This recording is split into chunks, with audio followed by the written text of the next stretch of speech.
Hello, RM Studio users.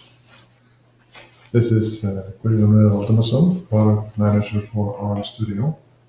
And today I want to show you how to do a simple risk assessment. To do a risk assessment in RM Studio, you need the following at minimum.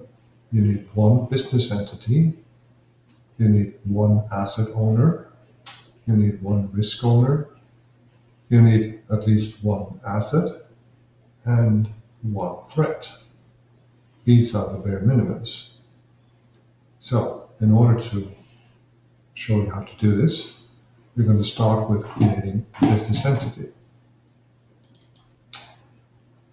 Just click on business entity and then click on the plus sign to create a new business entity.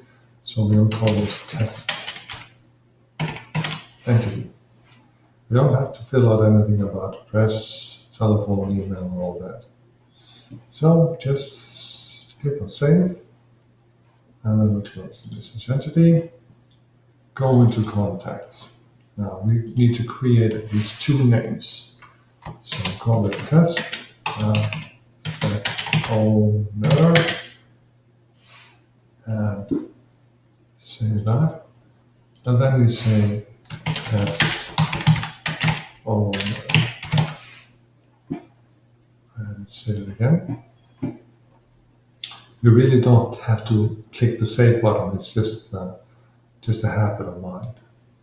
Now, into assets,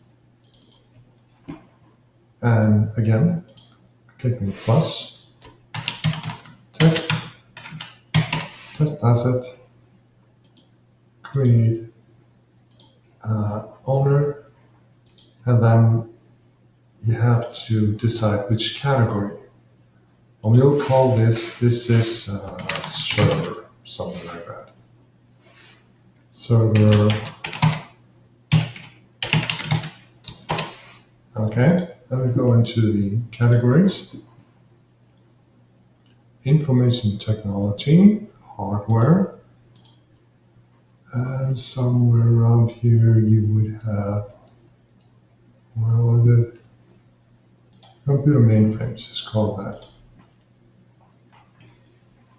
So again, okay, and as it happens, RM Studio comes pre-populated with 149 threads.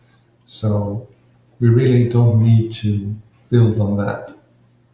But we will see what happens when we come into the risk assessment. Now, that would be here.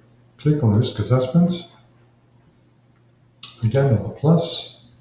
See, it pulls out the test entity, and there are a lot of evaluation templates which we can discuss later. But basically, just use the standard ones.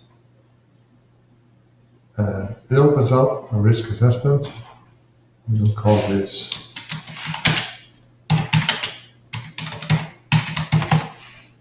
now.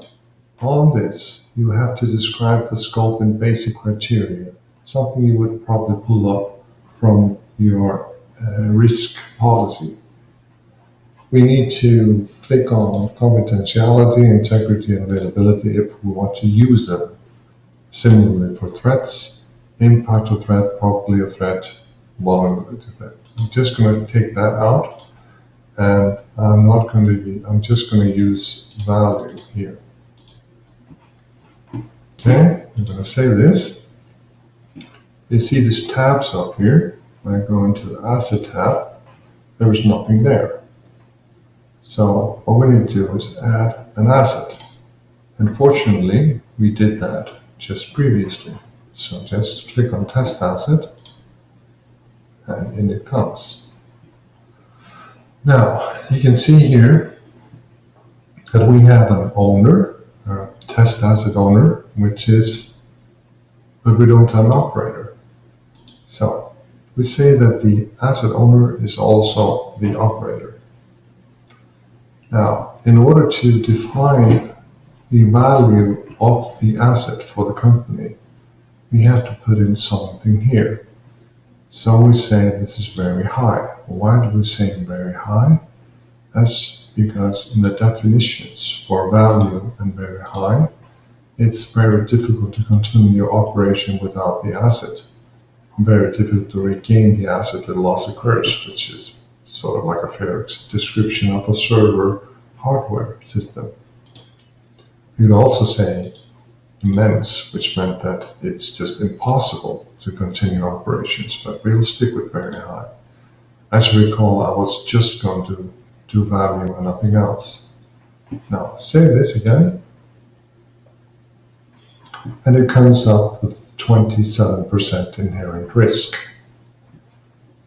You can see this tab here, asset, and then we go to the risk, which is attached to that asset. Now, how is the risk attached to the asset? That's done through the categories. As you recalled, I put the asset in the category of hardware mainframes. And similarly, when you do threats or risks, you attach them to categories as well. So the risks that are in the category of hardware mainframes, they automatically are pulled up to this asset. We are, however, going to limit the risks here in a very scientific manner and delete all but 3 of them, and that's done here. The risks that the system pulls up are sort of like suggestions. You have to, in 99% of the cases, you delete a lot of them because they are not relevant to that particular asset, or the risk is so negligible that you really don't want to use them. So we've done this very scientific approach here to risk management. In order to continue on this route, I'm going to select all 3 and give them a default rating, which I do that by simply selecting the impact should be high and the probability is low. As you might recall, I did not select the vulnerability of asset. So, also notice that I have to assign a risk owner. This is something that is relevant to the standard of 27002, 2013 version, but is always a good idea to have. Say this, and you see that the inherent risk jumped up to 46%. So, voila, we can do now a report. And one of the reports here would be risk assessment, detailed information, and then we have the test risk assessment. Click on new report. And page 2. Not much here, but that's because we haven't put much in. This would be the basic for each asset in detail.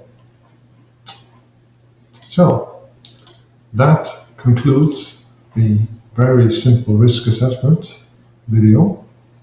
Hope you enjoyed it. Thanks for today.